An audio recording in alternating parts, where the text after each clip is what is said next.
Hello my dear students, today we are going to start new chapter, that is coordinate geometry of class 10th. Before starting this chapter, I just want to introduce few things which will be used in this chapters. Like first one is your distance formula. Okay, अब distance formula होता क्या है, पहले मैं आपको ये समझा देता हूँ. वन बाय वन करके हम लोग पहले ये पांचों चीज़ों को डिस्कस करेंगे और उसके बाद हम लोग इस चैप्टर के एक्सरसाइज पे पहुंचेंगे. पहला डिस्टेंस फार्मूला है, सेकंड सेक्शन फार्मूला है. पहली एक्सरसाइज जो है इसकी वो टोटल डिस्टेंस फार्मूला के ऊपर डिपेंड है. सेकंड एक्सरसाइज में सेक्शन फार्मूला है. फिर एरिया ऑफ ट्राइंगल जो है वो थर्ड एक्सरसाइज में कुछ क्वेश्चन आएंगे. कोलिनियर पॉइंट्स के बारे में कुछ क्वेश्चन आएंगे लास्ट एक्सरसाइज में, और मिड पॉइंट से रिलेटेड भी कुछ सेकंड एक्सरसाइज में क्वेश्चन आ सकते हैं. तो सबसे पहले हम बात करते हैं डिस्टेंस फार्मूला होता क्या. तो देखिए, मान लेते हैं एक पॉइंट ये है, इसका नाम मैंने ए दे दिया, और यहाँ पे एक पॉइंट है, नाम मैंने बी दे दिया. ठीक है, तो मैं इसको ज्वाइन कर लेता हूँ. ठीक है, नॉर्मल जब हम लोग छोटी क्लासेस में होते थे बोला जाता था कि ये 5 मीटर है या 6 सेंटीमीटर है, कुछ इस तरीके से आपको मेज़रमेंट दी जाती थी. अब आप लोगों को वर्टिसेस दिए जाएंगे. ठीक है, जैसे इस तरीके से हमारे पास एक ट्राइंगल है, तो ये चीज़ें क्या होगी, 1 2 3, ये वर्टिसेस हो गए ना. तो उस तरीके से अब जो हमारे पास ए बी जो है, इसके अगर हम कोऑर्डिनेट्स लिखते हैं, तो मान लो मैंने यहाँ पे लिखा 1,2, बी पे लिखा 3,4, इस तरीके से गैस कर लिया. तो इसको हमने एज्यूम करना है x1 y1, ये x2 और ये y2. ठीक है, अब मुझे कोई बोले डिस्टेंस फार्मूला निकालिए. डिस्टेंस फार्मूला से आप लोग डिस्टेंस को मेजर करेंगे. तो मैंने मेजर क्या करना है, ए बी. तो ए बी जो है इसकी मेज़रमेंट कितनी होगी, by using distance formula. Formula होता है x2 माइनस x1 का whole square, x2 minus x1 का whole square plus y2 minus y1 का whole square, y2 minus y1 का होल स्क्वायर. ठीक है, तो इसका मतलब हमारे पास दो पॉइंट्स दिए थे. ठीक है, उन दो पॉइंट्स के बीच में कितना डिस्टेंस है उसे निकालने के लिए हमने डिस्टेंस फार्मूला का इस्तेमाल किया. हमने दोनों पॉइंट्स के कोऑर्डिनेट्स दिए हुए थे और हम लोगों ने डिस्टेंस फार्मूला की मदद से इसे सॉल्व आउट कर लिया. ठीक है, अब अगर हमें इसे सॉल्व करना ही होता तो मैं क्या करता, मुझे पता है x2 जो है वो 3 है और x1 जो है वो 1 है, तो हम क्या लिखते हैं 3 माइनस 1 का होल स्क्वायर, 3 माइनस 1 का होल स्क्वायर करते प्लस y2 कितना था 4 और y1 कितना था 2, तो 4 माइनस 2 का होल स्क्वायर आता है यहाँ पे, है ना. तो 3 माइनस 1 क्या हुआ, 2 का होल स्क्वायर प्लस 4 माइनस 2, 2 का होल स्क्वायर, 2 का स्क्वायर 4, 2 का स्क्वायर 4, टोटल कितने आए 8 आए. तो अंडर रूट 8 जो है वो हमारा आंसर हो गया किसका, ए बी का. जो डिस्टेंस है वो अंडर रूट 8 है. अभी हमें इसे सॉल्व करने में कोई प्रॉब्लम नहीं है, क्योंकि इसको तो हम ऐसे भी कर सकते थे, 2 इंटू 2 इंटू 2, 2 टू ज़ा 4, 2 ज़ा 8, है ना. 2 का स्क्वायर यहाँ 4 था, 2 का स्क्वायर 4 हो गया 8, अंडर रूट 8 के हम ऐसे कर सकते हैं. तो एक पेयर जो है वो बाहर आ जाएगा और अंदर बच जाएगा ये. और यूनिट्स में आंसर दे देना अगर आप लोगों को कभी मीटर या सेंटीमीटर्स का ना पता हो. ठीक है, तो आई होप आपको डिस्टेंस फार्मूला अच्छे से समझ में आ गया हो.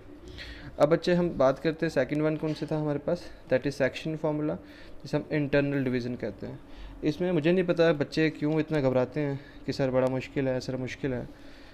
तो देखो होता क्या है सेक्शन फार्मूला में, सेक्शन फार्मूला निकालने के लिए होता है, एक्चुअली होता क्या सेक्शन फार्मूला, ये होता है कि एक लाइन को डिवाइड करना. हो सकता है एक हिस्से में डिवाइड करें, दो हिस्से में डिवाइड करें, कितने भी हिस्से दिए हों उसमें हमें घबराने की कोई ज़रूरत नहीं होती है. तो हम अब बात करते हैं सेक्शन फार्मूला की.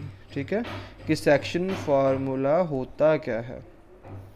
तो बच्चे देखो, सेक्शन फार्मूला क्या निकालना है आप लोगों ने. मान लेते हैं मेरे पास एक लाइन दी हुई है पी क्यू. ठीक है, और इसके कोऑर्डिनेट्स दिए हुए हैं x1 y1 और इसके दिए हैं x2 और y2. ठीक है, मान लेते हैं इन पी क्यू जो लाइन है, इस लाइन को एक पॉइंट r जो है वो डिवाइड कर रहा है. किस रेशो में डिवाइड कर रहा है वो नहीं पता हो, तो मान लेते हैं हम लोग इसको कहते हैं कि सर वो m1 रेशो m2 में डिवाइड कर रहा है. तो अब r के जो कोऑर्डिनेट्स हैं x, y ये हमें फ़िलहाल नहीं पता है. ठीक है, तो क्या क्वेश्चन था, सेक्शन फार्मूला कैसे निकालते हैं, एक लाइन दी होगी पी क्यू, इसे एक पॉइंट डिवाइड करेगा, किस रेशो में डिवाइड किया, m1 रेशो m2 में, और अब हमें बोला जाए कि r के कोऑर्डिनेट्स निकाल लो, तो r के कोऑर्डिनेट्स क्या हैं, अब x का आंसर निकालना है आपको क्या आएगा और y का आंसर क्या आएगा वो आप लोगों ने देखना है। तो देखिए ये जो x है इसका कैसे निकाला जाएगा, इसका पहला इससे मल्टीप्लाई होगा, ठीक है, दिस मल्टीप्लाई दिस, फिर प्लस दिस मल्टीप्लाई दिस, इस तरीके से मल्टीप्लिकेशन करनी है। तो अगर हम लोगों के x के बारे में निकालना हो कि x का आंसर क्या आएगा, तो वो क्या आएगा, m1 इंटू x2, क्या हुआ m1 into x2 plus m2 into x1, m2 into x1, और अपॉन क्या होता है, सम ऑफ रेशियोस होता है, वो है रेशो क्या थी, m1 रेशो m2 थी, है ना, इस तरीके से थी ना। तो यहाँ पे लिख देंगे हम लोग m1 प्लस m2। तो आई होप आपको समझ में आया। अब ऐसे ही मुझे बोला y का आंसर क्या आएगा, तो बेटे y कैसे निकालेंगे, अब देखो फर्स्ट वाले तो हमने यूज़ कर लिए हैं, अब सेकंड वालों की बात बचती है। तो m1 इंटू y2 क्या आएगा, m1 into y2 plus m2 into y1, m2 into y1 upon sum of ratio क्या आएगी, m1 plus m2, m1 plus m2। तो आई होप आपको सेक्शन फार्मूला अच्छे से समझ में आया हो, ठीक है। इसे अच्छे से प्रैक्टिस करें और प्रैक्टिस करने के बाद एक आध एग्ज़ाम्पल करें, ठीक है। आप लोगों ने एग्ज़ाम्पल करनी है, मैं आपको एक एग्ज़ाम्पल देता हूँ, आप उसको घर पे सॉल्व आउट करना। मान लेना कि एक लाइन है ए बी, ठीक है, और इसके जो कोऑर्डिनेट्स हैं मान लेना 1,3 है और इसका 2,5 है, ठीक है। इसे एक पॉइंट सी डिवाइड करेगा, ठीक है, मान लेते हैं 3:2 में डिवाइड किया। तो आप लोगों के सी के कोऑर्डिनेट्स निकालने हैं, क्या निकालने हैं, सी के कोऑर्डिनेट्स निकालने हैं। तो find coordinates of point C, ठीक है। जैसे मैंने आपको बताया इसी तरीके से आपने फॉर्मूले को इम्प्लीमेंट करना है और इसके कोऑर्डिनेट्स निकाल के कमेंट बॉक्स में बताना है कि आप लोगों का क्या आंसर आया। जो भी गलती हुई होगी या सही हुआ होगा वो हम लोग बाद में ठीक कर लेंगे, ठीक है। आई होप आपको समझ में आया हो। अब थर्ड चीज़ क्या आती है, देखिए हमने डिस्टेंस फार्मूला पढ़ा, उसके बाद इंटरनल डिवीज़न जिसे सेक्शन फार्मूला कहते हैं वो भी पढ़ लिया। अब है area of triangle when vertices are given, ठीक है। अब देखिए हम लोगों ने काफ़ी टाइम से पता है कि अगर हम एरिया ऑफ ट्राइंगल निकालें तो फार्मूला हुआ करता था half into base into height, लेकिन इस केस में बेस और हाइट हमें पता होती थी। अब इस कंडीशन में वो कहता है कि अगर हमें बेस और हाइट के बारे में पता ही नहीं है, सिर्फ वर्टिसेस पता है, मतलब इस तरीके से मान लेते हैं कि ये मेरे पास एक ट्राइंगल है, ठीक है, नाम दे देते हैं पी क्यू और आर, और इसके जो कोऑर्डिनेट्स हैं पी के वो है x1 y1, इसके दिए हों x2 y2 और इसके दिए हों x3 और y3, ठीक है। मतलब मेरे पास इस ट्राइंगल के 3 वर्टिसेस थे p q और r, और इन p के कोऑर्डिनेट्स ये थे, q के कोऑर्डिनेट्स ये थे और r के कोऑर्डिनेट्स ये थे। तो अब हमें बताना हो कि एरिया ऑफ ट्राइंगल कैसे निकाला जाएगा, तो एक शॉर्टकट टेक्निक देता हूँ। क्या करना, लिखना हाफ और इस तरीके से एक बॉक्स बना लेना, ठीक है। x1 x2 x3 line wise लिखना, x1 x2 x3। अब हमें x4 तो है नहीं है तो वापस रिपीट करो, x1 x2 x3 वापस x1 लिख लो, ठीक है। अब y1 की बात कर लो, y1 y2 y3 और वापस y1, इस तरीके से आप लोगों ने समझना, ठीक है।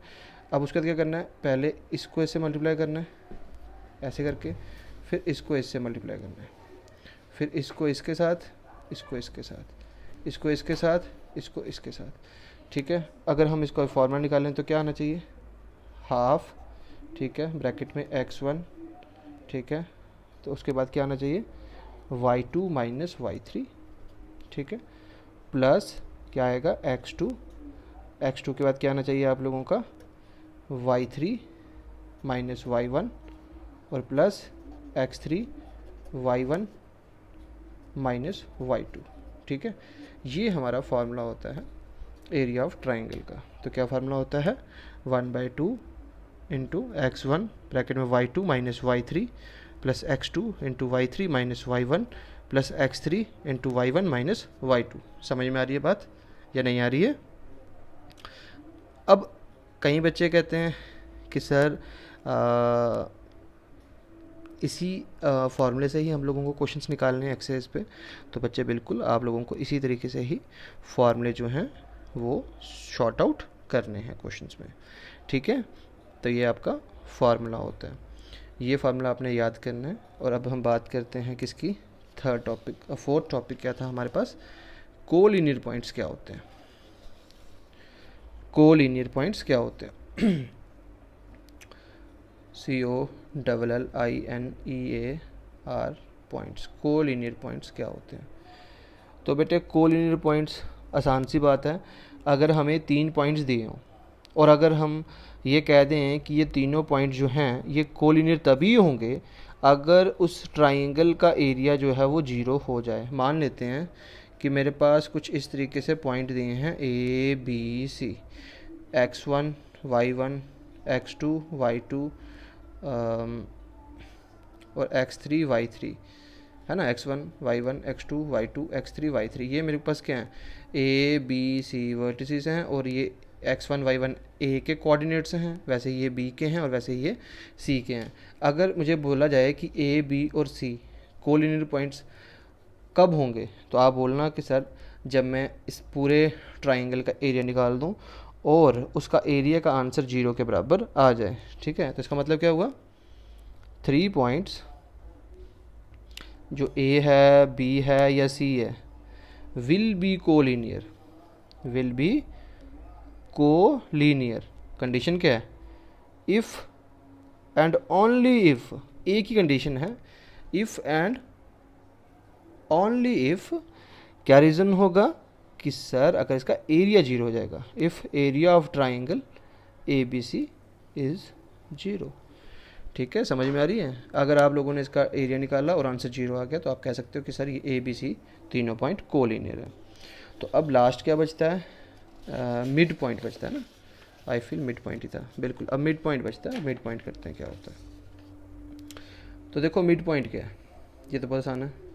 मिड पॉइंट एक्चुअली थ्योरम होती है एक, तो इसमें क्या करना होता है आप लोगों को, 2 पॉइंट्स दिए होते हैं। मान लो मेरे पास ये 2 पॉइंट्स हैं, ठीक है।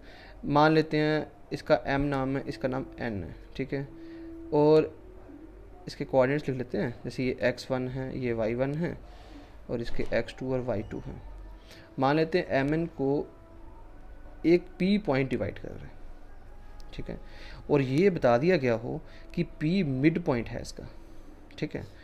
अगर if P is mid point of line MN, then अब हमें P के अगर कोऑर्डिनेट्स निकालने हों तो हमें पता नहीं है फ़िलहाल, तो हम x, y एज्यूम करते हैं।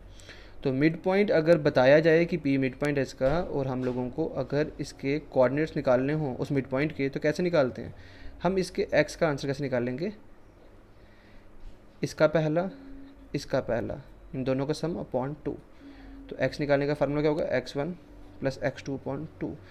सिमिलरली अगर हम y निकालना हो तो क्या आएगा, y1 plus y2 upon 2, y1 plus y2 upon 2। तो आई होप आप लोगों को समझ में आया हो, ठीक है।